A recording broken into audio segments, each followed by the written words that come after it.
Assalamualaikum warahmatullahi wabarakatuh. Bismillah. Alhamdulillah. Allahumma sholli ala Muhammad wa ala ali Muhammad. Berjumpa kembali bersama saya channel Al Husain. Kali ini saya akan membacakan kisah sejarah yang ditulis oleh Lothrop Stoddard. Buku yang menjadi inspirasi bagi Presiden pertama kita, Insinyur Bung Karno, untuk membangkitkan Islam di Indonesia. Masuki bab pertama, bagian ketiga. Lord Cromer telah melahirkan pendapatnya dengan singkat. Islam tidak dapat diperbaharui. Islam yang diperbaharui bukan Islam lagi, bahkan barang yang lain sama sekali.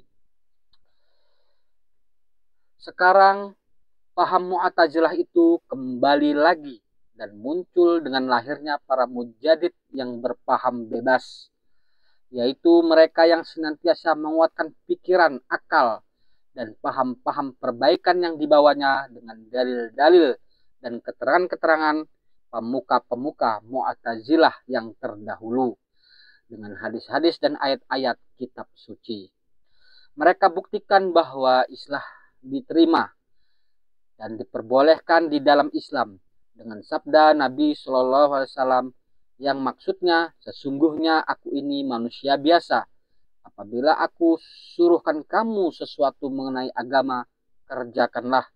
Dan apabila aku suruh kamu mengenai keduniaan, saya tidak lebih dari seorang manusia.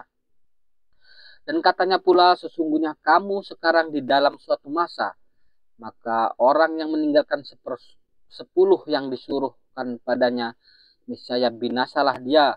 Kemudian akan datang pula suatu masa, maka orang yang mengerjakan 10 yang disuruhkan padanya, ia akan diampuni. Sebelum kami bentangkan pendapat-pendapat para mujadid muslimin itu dan pekerjaan-pekerjaan yang ditegakkan mereka ke jalan islah, maka layaklah kiranya lebih dahulu kami bahas pernyataan para pengecam barat yang mengatakan bahwa Islam menurut sifatnya tidak dapat menerima islah, yaitu perbaikan. Dan hakikat Islam tidak bersedia menyambut semangat zaman dengan memajukan peradaban dan ilmu pengetahuan. Kecaman ini tidak hanya berasal dari pengecam Nasrani, tetapi juga datang dari pengikut aliran rasionalisme seperti Renan dan segolongan orang terkemuka Eropa yang pernah memegang jabatan pemerintahan tinggi dalam dunia Islam, seperti Lord Cromer. Lord Cromer telah melahirkan pendapatnya dengan singkat. Islam tidak dapat diperbarui. Islam yang diperbarui bukan Islam lagi, bahkan barang yang lain sama sekali. Berdasarkan ini, harus kita perhatikan benar-benar segala ucapan pengecam-pengecam itu, karena perhatian mereka yang lebih banyak kepada keadaan Islam, karena sebagian mereka telah mengenal kaum muslimin di negerinya sendiri dalam waktu yang panjang.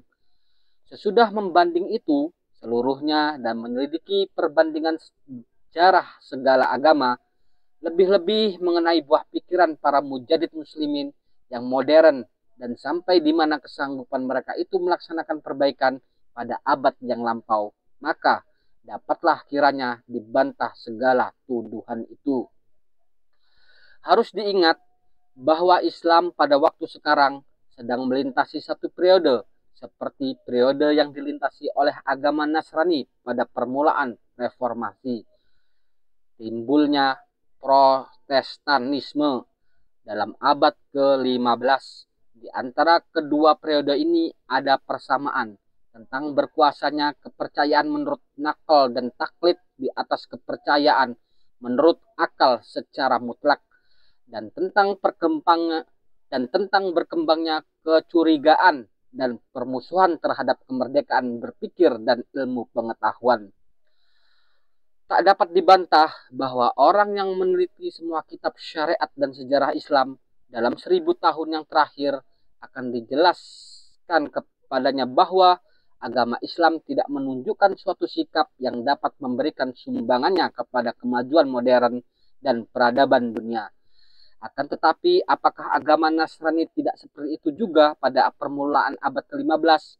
Bandingkanlah antara syariat Islam dan Nasrani. Akan kelihatan bahwa jiwa syariat Islam dan jiwa syariat Nasrani sama. Mari kita perhatikan suatu persoalannya, itu tentang diharamkan riba oleh syariat Islam, di mana kalau dibolehkan tentu dapat menyelesaikan kesulitan-kesulitan dalam lapangan perdagangan dan perindustrian. Mengingat kepentingan masa sekarang, ini suatu contoh dari kebanyakan pengecam-pengecam sebagai bukti atas jumutnya Islam yang menahan lancarnya peradaban modern. Tetapi hendaknya jangan dilupakan bahwa syariat Nasrani juga mengharamkan riba, di mana syariat Nasrani telah bertindak sekeras-kerasnya dalam hal itu.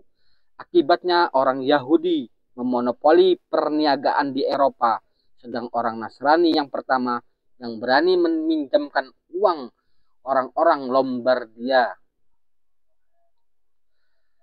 dianggap hampir seperti orang kafir dan dituduh mengerjakan perbuatan terlarang serta dikutuk habis-habisan. Kemudian ambillah persoalan Islam, tidak menghormati kemerdekaan berpikir dan menantang penyelidikan hakikat ilmu pengetahuan alam.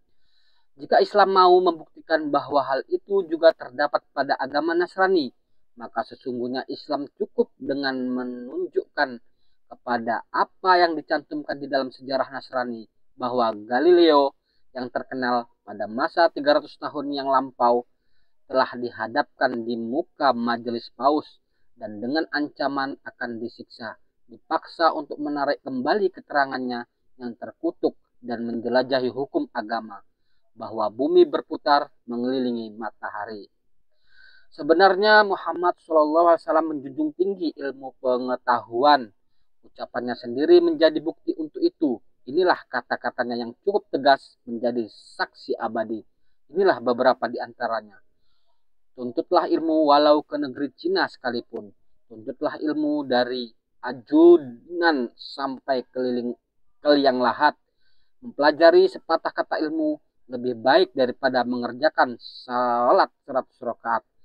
Tinta ulama lebih berharga daripada darah orang-orang syahid. Sepatah hikmah yang diajarkan dan diberitahukan kepada sesama saudara Islam lebih berharga daripada sholat setahun. Orang yang berilmu adalah pewaris nabi-nabi. Tuhan tidak menjadikan sesuatu yang lebih utama daripada akal. Pada hakikatnya seseorang dapat mengerjakan sholat, puasa, zakat, haji, dan semua pekerjaan yang baik. Akan tetapi pahala yang akan dia terima hanyalah seimbang dengan akal yang dia pergunakan. Perkataan Nabi ini ditulis oleh Lothrop Stoddard. Dia adalah dari bangsa asing yang tidak mengerti hadis. Jadi hadis ini diteliti kembali, karena hadis ini ada yang bukan dari perkataan Nabi. Ada yang hadis palsu, hadis lemah, dan ada hadis sahih. Wajar seorang ahli sejarah, apalagi dia mungkin dia non muslim mungkin. Jadi saya hanya membacanya saja. Saya lanjutkan. Segala hadis ini dan banyak lagi lainnya membuktikan bahwa para mujahid muslimin mempunyai landasan tertulis yang kuat untuk membenarkan sikap kebebasan mereka. Ini bukanlah berarti bahwa gerakan perbaikan di dalam Islam justru karena gerakan ini bebas dan progresif, maka sudah pasti akan memperoleh sukses. Sejarah telah berlalu, banyak memberi contoh-contoh yang justru sebaliknya, dan telah kita ketahui dari penjelasan yang telah lalu, bagaimana terjadinya Mu'tazilah merdeka pada masa pertama Islam, dan bagaimana dia kemudian menjadi lenyap sama sekali. Tetapi hakikat sejati yang ditujukan oleh sejarah kepada kita, bahwa manakala telah sampai waktunya kebangkitan yang benar-benar pada sesuatu bangsa, maka agama pun memperoleh perbaikan, bebas dari masa kemundurannya. lalu membawa suatu pembawaan yang sesuai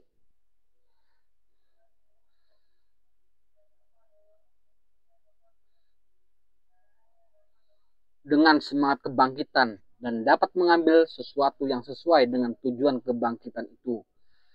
Adakah suatu bangsa yang mendiami bumi ini pada suatu hari bangkit bergerak, berjalan dengan langkah yang tetap dan keberanian kuat, lalu agama itu menjadi batu penarung atau menjadi sebab kegagalan kebangkitan itu?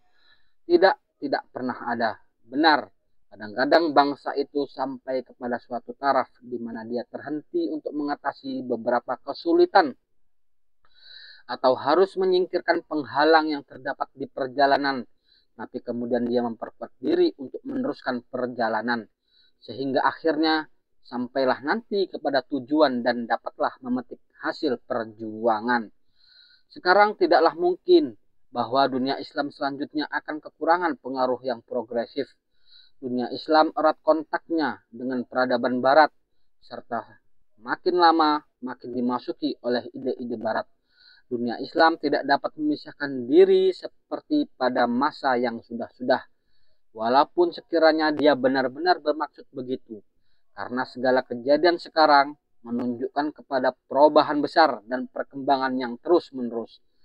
Pastilah pengecam-pengecam seperti Lord Cromer akan bertahan bahwa Islam yang diperbarui itu bukan Islam lagi. Tidakkah ini amat mengherankan apabila orang Islam mau terus menjadi muslimin dan mau terus memeluk agamanya, serta mau selama-lamanya memperoleh cahaya dari jiwa kerasulan Muhammad SAW, maka patutkah kita menentang nama itu? Agama Nasrani modern jauh berbeda dari agama Nasrani yang ada dalam abad tengah. Terdapat pertentangan yang nyata sekali di antara sebagian gereja dengan sebagian yang lain. Walaupun demikian, semua golongan yang menamakan dirinya Nasrani dianggap sebagai orang-orang Nasrani, kecuali orang-orang yang fanatik yang tak dapat mengikuti zaman. Demikianlah kisah sejarah selanjutnya yang ditulis oleh Lothrop Stoddard, yang beranggapan bahwa salah satu tokoh yang bernama Lord Cromer berkeyakinan bahwa Islam itu tidak akan bisa diperbaharui. Bahkan jika diperbaharui hanya bisa diganti dengan barang yang lain.